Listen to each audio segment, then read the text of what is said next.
ಕಾರ್ಯಸಿದ್ಧಿ ವಿನಾಯಕ ದೇವಸ್ಥಾನದ ಕಾರ್ಯದರ್ಶಿಯಾಗಿ ಮಾಡ್ತಾ ಇದ್ದೇವೆ. ಇದು ಒಂದು ವರ್ಷ ಆಯಿತು ಗಣಪತಿ ದೇವಸ್ಥಾನ ಓಪನ್ ಆಗಿ. ಆಷಾಢ ಮಾಸದಲ್ಲಿ ಗುರುಗಳು ಹೇಳಿದ್ರು, ಇವತ್ತು ಆಷಾಢ ಮಾಸದಲ್ಲಿ ತರಿಸು 3ನೇ ವಾರ ತರಿಸಿದ್ರೆ ಭಾರಿ ಒಳ್ಳೆಯದಾಗೋದ್ರಿಂದ ಅದರಿಂದ ಅದನ್ನು ಇವತ್ತು ಪ್ರಾರಂಭ ಮಾಡಿದ್ದೀವಿ.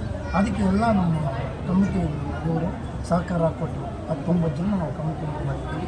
ಜೊತೆಗೆ ಎಲ್ಲ ಭಕ್ತಾದಿಗಳು ತುಂಬ ಒಳ್ಳೆ ಕೆಲಸ ಮಾಡ್ತಾ ಇದ್ದೀರಾ, ಇದೇ ರೀತಿ ಮುಂದುವರಿಸಿ. ಹಾಗಾಗಿ ನಮ್ಮ ಕೃಷ್ಣೇಗೌಡರು ನಮ್ಮ ಸಂಘದ ಅಧ್ಯಕ್ಷರು, ಮತ್ತು ಈ ದೇವಸ್ಥಾನದ ಅಧ್ಯಕ್ಷರು ಬಂದು ಓಂ ಪ್ರಕಾಶ್, ಮತ್ತು ಸೆಕ್ರೆಟ್ರಿ ಬಂದು ಪಳಿನಿವೇಲ್ ಅಂತ, ಅವರು ಎಲ್ಲರೂ ಈ ಸಹಕಾರ ಕೊಟ್ಟು ತುಂಬ ಅಚ್ಚುಕಟ್ಟಾಗಿ ಮಾಡಿದ್ದೀವಿ. ಇವತ್ತು ಈ ಮಾಧ್ಯಮದವರು ಬಂದಿರೋದು ಇದೇ ಫಸ್ಟು. ನಮಗೆ ತುಂಬ ಖುಷಿ ಆಗ್ತಿದೆ. ನಾವು ಯಾರಿಗೂ ಹೇಳಿರಲಿಲ್ಲ, ಆ ದೇವರೇ ಇಲ್ಲಿಗೆ ಕರೆಸಿ ಈ ಒಳ್ಳೆ ಕೆಲಸಕ್ಕೆ ತಮಗೆ ಸಹಕಾರ ಕೊಟ್ಟಿದ್ದಾರೆ. ಅದರಿಂದ ತುಂಬ ಧನ್ಯವಾದಗಳು. ಮತ್ತು ನಮ್ಮ ಲೇಔಟಿನ ಸಾರ್ವಜನಿಕರು ತುಂಬ ಸಹಕಾರ ಕೊಟ್ಟಿದ್ದಾರೆ, ಅವ್ರಿಗೂ ಧನ್ಯವಾದ ಹೇಳ್ತಾ ಇದ್ದೀನಿ. ಅದಕ್ಕೆಲ್ಲ ಇಲ್ಲಿ ನಮ್ಮಲ್ಲೇ ಒಂದು ಸಹಕಾರ ಸಂಘ ಇದೆಯಲ್ಲ, ಅದರಲ್ಲಿ ನಮ್ಮಲ್ಲಿ ಮೆಂಬರ್ಗಳಿದ್ದಾರೆ. ಅವರೆಲ್ಲ ಯಾವ ಒಂದೊಂದು ವ್ಯವಸ್ಥೆ ಮಾಡಿದ್ದೀವಿ. ಊಟದ್ದು ದೇವಸ್ಥಾನ ಇದನ್ನು ಮೇಂಟೈನ್ ಮಾಡೋದಕ್ಕೆ, ಆಮೇಲೆ ಊಟ ಬಡಿಸೋದಕ್ಕೆ BBMP ಅವರು ಎಲ್ಲ ನಮಗೆ ಸಹಕಾರ ಕೊಟ್ಟಿದ್ದಾರೆ. ಅದರಿಂದ ನಮಗೆ ಏನು ಮೇಂಟೆನೆನ್ಸ್ ಅಷ್ಟೇನು ಕಷ್ಟ ಆಗ್ತಾಯಿಲ್ಲ. ನಮ್ಮಲ್ಲಿ ಇಲ್ಲಿ ದೇವಸ್ಥಾನ ಒಂದು ಉದ್ಭವ ಮೂರ್ತಿ ಇತ್ತು, ಅದನ್ನೇ ಪುನರುದ್ಧಾರ ಮಾಡೋಣ ಅಂದ್ಬಿಟ್ಟು ಪ್ರಯತ್ನ ಮಾಡಿದ್ದು. 1 ವರ್ಷದಲ್ಲಿ ನಾವು ಈ ಲೆವೆಲ್ಗೆ ದೇವಸ್ಥಾನ ಕಟ್ಟಿ ಎಲ್ಲಿವರೆಗೆ ಅಂದರೆ ಚುಂಚನಗಿರಿ ಸ್ವಾಮೀಜಿ ಇಲ್ಲಿಗೆ ಪಾದಸ್ಪರ್ಶ ಮಾಡಿದ್ದಾರೆ. ಕೊನೆಗೆ ಶೃಂಗೇರಿ ಸ್ವಾಮೀಜಿ ಬಂದು ಇಲ್ಲಿ ನಮಗೆ ಕುಂಭಾಭಿಷೇಕ ಮಾಡಿಕೊಟ್ರು. ಆ ಲೆವೆಲ್ಗೆ ದೇವಸ್ಥಾನದಲ್ಲಿ ಕವರ್ ಇದೆ. ಈ ದೇವಸ್ಥಾನಕ್ಕೆ ಬಂದವರು ಒಂದು ಸಲ ಬಂದು ಹೋದರೆ ಇದ್ರ ಮಹಿಮೆ ಎಷ್ಟು ಎಫೆಕ್ಟ್ ಆಗಿದೆ ಅಂದರೆ, ಅವರು ಪದೇ ಬಂದು ದರ್ಶನ ಮಾಡಿ ದೇವ್ರದ್ದು ದರ್ಶನ ಮಾಡಿದ್ರೆ ನಮ್ಗೆ ಒಳ್ಳೇದಾಯಿತು ಅಂತ ಹೇಳ್ತಾ ಹೋಗ್ತಾ ಇದ್ದಾರೆ.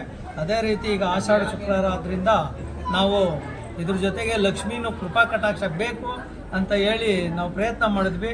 ಅದು ನಿರ್ವಿಘ್ನವಾಗಿ ನಡೀತಾ ಇದೆ. ನಮ್ಮ MLA ಸೋಮಶೇಖರ್ ಸರ್ ಒಂದು ಅಭಯ ಇರೋರಿಗೆ ನಮಗೆಲ್ಲನೂ ನೀಟಾಗಿ ನಡೀತೈತೆ. ಆಮೇಲೆ ನಮ್ಮಲ್ಲಿ ಏನಿದೆ 19 ಜನ ನಾವು ಒಂದು ನಮ್ಮ ಕಮಿಟಿ ಮೆಂಬರ್ ಏನಿದ್ದೀವಿ, ಒಂಥರ ನಾವು ಅಣ್ಣ ತಮ್ಮದು ಇರ್ತಾರೆ. ಯಾವುದೇ ಬರಲಿ ಏನೇ ವಿಘ್ನ ಆಗ್ದಂಗೆ ನಡೆಸ್ತಾ ಇದ್ದೀವಿ. ಅದು ನಮ್ಮಲ್ಲಿ ಒಗ್ಗಟ್ಟಿರುವವರೆಗೂ ಚೆನ್ನಾಗಿ ನಡೆಯುತ್ತೆ, ಯಾವ ರೀತಿ ತೊಂದರೆ ಇರಲ್ಲ ಅಂತ ಈ ಮುಖಾಂತರ ನಿಮ್ಗೆ ಹೇಳಕ್ಕೆ ಬಯಸ್ತೀನಿ.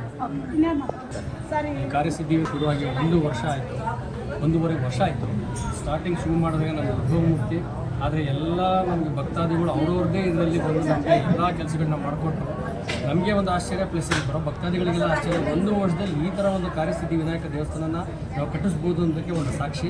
ಇದ್ರ ಮಹಿಮೆ ಅಷ್ಟೊಂದು ಚೆನ್ನಾಗಿದೆ. ಬಂದವರು ಎಲ್ಲರೂ ಬಂದು ಹೇಳ್ತಾರೆ, ಏನೇ ಅವರು ಇಲ್ಲಿ ಬಂದು ಹರಕೆ ಕೊಡ್ತಾರೋ ಎಲ್ಲ ಸರಿ ನಡೀತಾ ಇದೆ.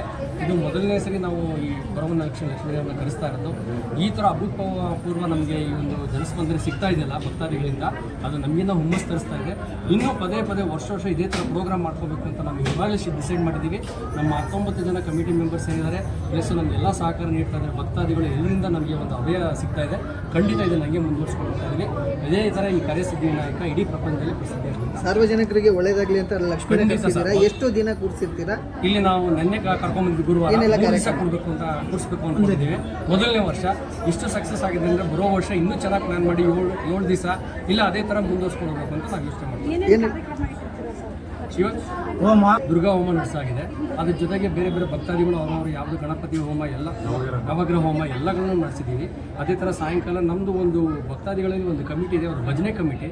ಅವರು ಪ್ರತಿ ವಾರನೂ 3 ದಿವಸ ವಾರದಲ್ಲಿ ಬಂದು ಭಜನೆ ಮಾಡ್ತಾರೆ. ಅವ್ರ ಕಡೆಯಿಂದ ಭಜನೆ ಇದೆ. ಅದ್ರ ಜೊತೆಗೆ ನಮ್ಮದು ಫೇಮಸ್ ಏನಂದರೆ ನಾದಸ್ವರ. ಅದ್ರ ಜೊತೆಗೆ ಇಂಪಾರ್ಟೆಂಟ್ ಅಂದರೆ ಒಂದು ಉತ್ಸವ ಮೂರ್ತಿ ಇದೆ ಗಣೇಶಂದು. ಪ್ಲಸ್ ಇವತ್ತೇನು ಗರ್ಭಲಕ್ಷ್ಮಿ ಕರೆಸಿದ್ದೀವಿ, ಅದು ಒಂದು ಪ್ರಾಕಾರೋತ್ಸವ ಮಾಡಬೇಕು ಅಂತ ಹೇಳಿ ಅದು ರೆಡಿಯಾಗಿ ರೆಡಿಯಾಗಿದೆ. ಅದು ಪ್ರಾಕಾರೋತ್ಸವ ಮಾಡಿ ಭಕ್ತಾದಿಗಳೆಲ್ಲ ಅದನ್ನು ಹರಕೆನೆಲ್ಲ ತೀರಿಸ್ಕೊಂಡು ಅವರಿಗೆ ಒಂದು ಒಳ್ಳೆಯದಾಗಲಿ ಅಂತ. Thank you.